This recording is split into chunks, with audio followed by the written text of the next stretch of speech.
Hello दोस्तों, स्वागत है आप सभी लोगों को आपके अपने इस यूट्यूब चैनल पर। मैं नीतीश कुमार आप सभी लोगों को स्वागत करता हूं। दोस्तों, आज की इस वीडियो में हम बात करने वाले हैं केमिस्ट्री के विषय में, और केमिस्ट्री का सबसे इंपॉर्टेंट टॉपिक को देखेंगे, यानी कि तत्वों के विषय में बात करने वाले हैं। सभी महत्वपूर्ण तत्वों को यहाँ देख लेंगे हम, और सभी तत्वों के परमाणु संख्या और संकेत के विषय में भी बात करेंगे, क्योंकि आप लोगों का रेलवे का एग्जाम होने वाला, और रेलवे के एग्जाम का डेट निकल चुका, या तो जून जुलाई तक ले लेगा, ठीक है। तो उसमें जो है ना, यह काफ़ी इंपॉर्टेंट आपके लिए साबित होगा, क्योंकि वहाँ जो है इससे क्वेश्चन आपको देखने को मिलेगा, डायरेक्ट क्वेश्चन पूछ देता है। इसीलिए सभी महत्वपूर्ण तत्वों को देख लेते हैं, और उसके साथ साथ यह भी बात करेंगे कि हम कैसे किसी भी तत्व को इलेक्ट्रॉन एवं प्रोटॉन की संख्या निकालते हैं। तो चलिए इस वीडियो को स्टार्ट करते हैं। यदि आपको पहले से याद है तब तो अच्छी बात है, लेकिन यदि आपको याद नहीं है तो आपको याद करना पड़ेगा। उसका मैं तरीका बताऊंगा पेशेंस के साथ। पहले समझते हैं कि सभी महत्वपूर्ण तत्व कौन कौन है, ठीक है। देखिए, सबसे पहले बात करते हैं हाइड्रोजन से। सबसे पहले कितना बात करते हैं? हाइड्रोजन से, ठीक है। यानी कि हाइड्रोजन हो गया आपका। इसकी परमाणु संख्या कितनी होती है? 1 होती है।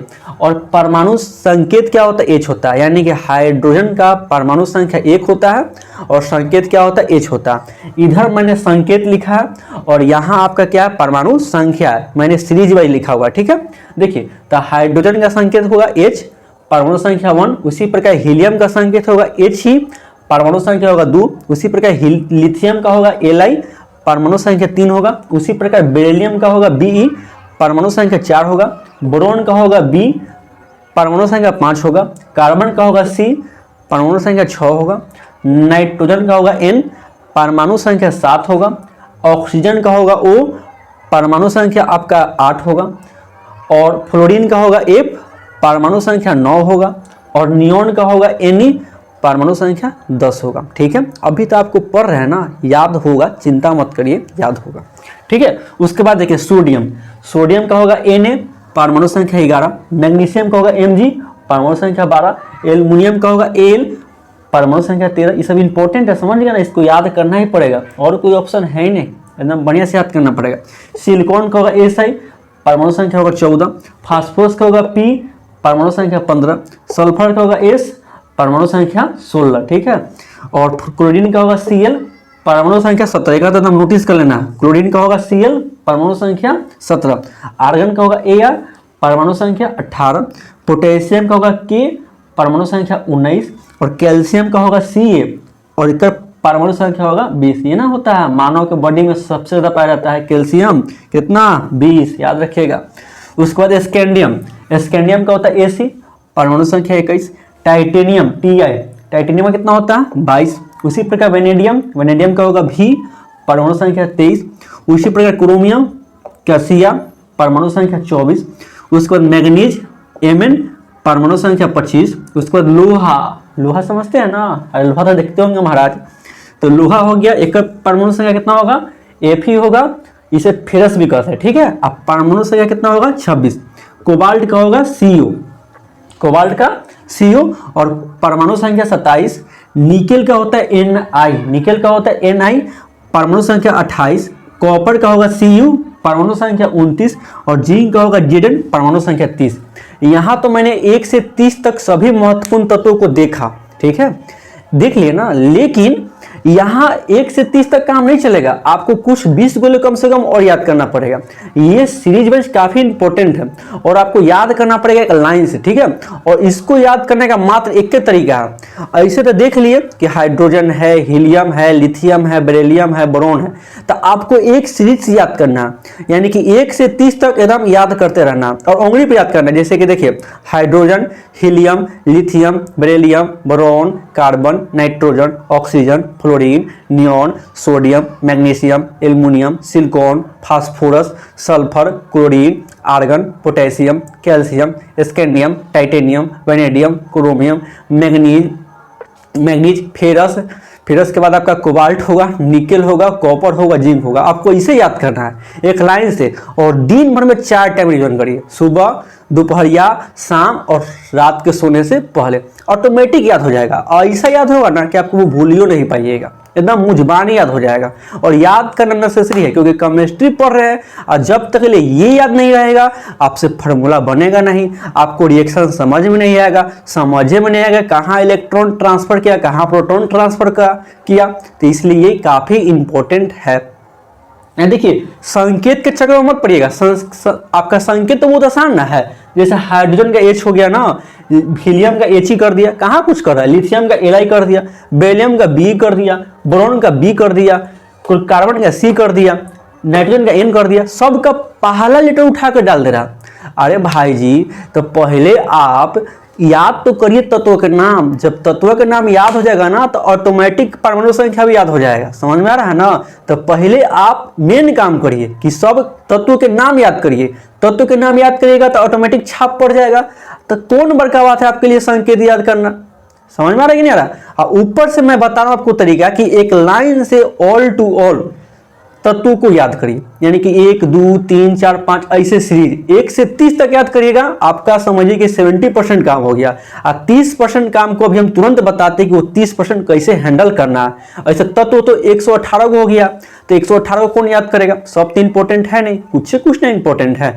तो 30 को तो यहाँ बात करिए। चलिए 20 को और देख लेते हैं कि कौन कौन इंपॉर्टेंट है।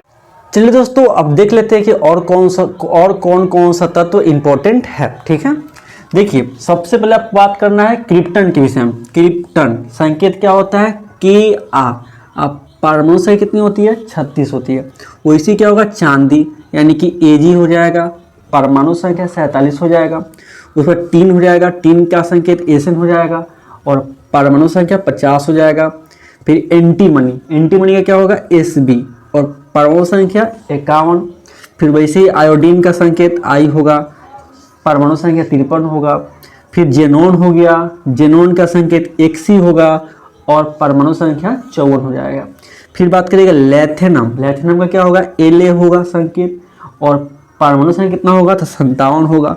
ओस्मियम सबसे भारी तत्व है, इसका क्या होता है? OS होता है संकेत और परमाणु संख्या कितना होता है? 76 होता है। प्लेटिनम, प्लेटिनम हो गया, संकेत क्या होगा? Pt होगा और परमाणु संख्या कितना होगा? तो आपका 78 होगा। इसको भी ध्यान देना। उसके बाद क्या होगा? सोना, सोना तो देखते होगा आप सभी लोग, देखते होंगे ना, लड़की लोगों को तो काफ़ी ज़्यादा पसंद होता है। तो सोना, सोना का संकेत क्या होता है? ए होता है। सोना का एक लैटिन नाम होता है जिसे ऑरम बोलते हैं, इसलिए इसका संकेत क्या होता है? ए होता है।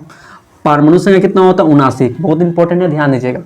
पारा, पारा का संकेत क्या होता है? Hg, क्या होता है? Hg होता है। संकेत क्या होता है? 80, क्या होता है? 80, यही ना होता है थर्मामीटर में पारा भरा रहता है और अमलगा में भी इसका उपयोग करते हैं। यानी कि पारा हो गया, संकेत Hg और परमाणु संख्या 80। फिर लेड यानी कि सीसा, संकेत कितना होता है? 82 और परमाणु संख्या कितना होता है? 82 और संकेत क्या होगा? Pb। बिस्मिथ हो गया, बिस्मिथ का संकेत Bi, परमाणु संख्या 83। रेडोन जो कि अक्रिय गैस है, संकेत होगा Rn और परमाणु संख्या कितना होगा? 86। फिर यूरेनियम, विश्व का सबसे महंगा तत्व यूरेनियम हो गया, संकेत होता है U, परमाणु संख्या 92। फिर देखें जर्मेनियम, जर्मेनियम का संकेत होता है G, परमाणु संख्या 32। उसी प्रकार आर्सेनिक होगा, परमाणु संकेत S, परमाणु संख्या कितना होगा आपका? 33। फिर टेलुरियम हो गया T, परमाणु संख्या कितना होगा? 52। और पोलोनियम हो गया, लास्ट एलिमेंट आपका पोलोनियम जो कि इंपॉर्टेंट है, परमाणु संख्या होगा 84 और संकेत होगा PO। पोलोनियम, पोलिनोमियम जिसका सबसे ज्यादा समासनिक देखने को मिलता है, संकेत क्या होगा? PO और परमाणु संख्या कितना होगा? परमाणु संख्या आपका 84 होगा। ये सभी इंपॉर्टेंट तत्व है, आपको ऐसे नहीं याद होगा, आपको लिख लिख के याद करना पड़ेगा और दिन में बार बार रिवीजन करिए। पहले वो 30 को देखिए, उसके बाद इसको देख लीजिए तो ऑटोमेटिक आपको याद हो जाएगा। स्पेशली सोना हो गया, चांदी हो गया, या पूरा अक्रिय गैस होता है उसको भी इंपॉर्टेंट है, वो भी याद रखना है। जैसे कि 6 अक्रिय गैस होता है ना, 6 अक्रिय गैस होता है। कौन कौन है आपका? तो हीलियम है, नियॉन है, आर्गन है, क्रिप्टन है, जेनॉन है, रेडॉन है। तो आपको ऑटोमेटिक याद हो जाएगा क्योंकि ये सब इंपॉर्टेंट है, इसलिए ऑटोमेटिक याद हो जाएगा। फिर इसमें हम 7 मेटल वाइट का भी डाल दिए हैं ताकि आपको अलग से नहीं याद करना पड़े, इसलिए काफ़ी इंपॉर्टेंट है, आपको आसानी से याद हो जाएगा। तो आपको बस याद करना है और उसके बाद रिवीजन करना है दिन में 4 बार, ठीक है? ऑटोमेटिक याद हो जाएगा क्योंकि काफ़ी इंपॉर्टेंट भी है। जैसे देखिए कैसे रिवीजन करना है? Hydrogen, helium, lithium, beryllium, boron, carbon, nitrogen, oxygen, fluorine, neon, sodium, magnesium, sodium magnesium आपका हो गया, एल्युमिनियम हो गया, सिलिकॉन हो गया, फास्फोरस हो गया, सल्फर हो गया, क्लोरीन हो गया, आर्गन हो गया, पोटेशियम हो गया, कैल्शियम हो गया, scandium, titanium, vanadium, chromium, manganese हो गया, ferrous, cobalt, nickel, copper, zinc. इस पॉइंट से आपको याद करना, ठीक है, ऑटोमेटिक आपको याद हो जाएगा। चलिए अब आपको बताते हैं कि आखिर इलेक्ट्रॉन और प्रोटॉन की संख्या कैसे निकालते हैं। ठीक है, देखिए यहाँ देखिए, इलेक्ट्रॉन और प्रोटॉन की संख्या निकालना काफ़ी आसान है। ठीक है, जितना परमाणु संख्या होगा ना, जितना परमाणु संख्या होगा उतना ही इलेक्ट्रॉन और उतना ही प्रोटॉन होगा।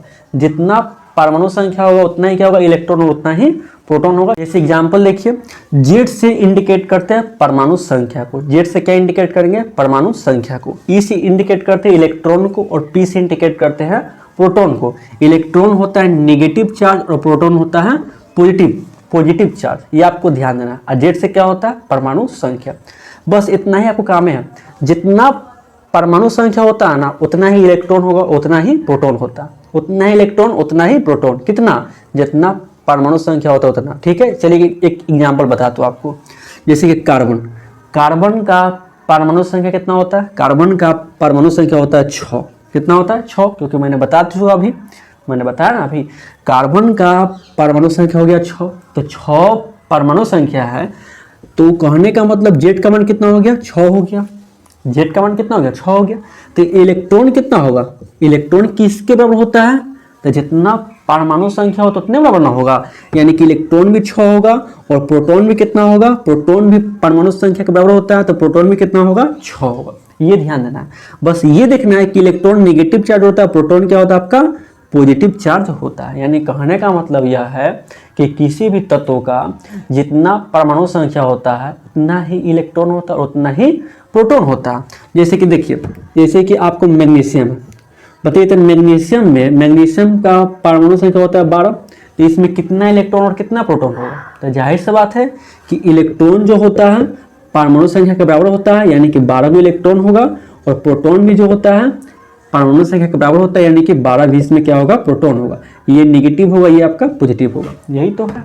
ठीक है, उसी प्रकार सल्फर पूछेगा, तो सल्फर में कितना इलेक्ट्रॉन और कितना प्रोटॉन, तो सल्फर में चूंकि 16 इलेक्ट्रॉन होता है, 16 को होता है ना, इसमें परमाणु संख्या 16 होता है, तो इलेक्ट्रॉन कितना होगा, 16 होगा, और प्रोटॉन कितना होगा, 16 होगा।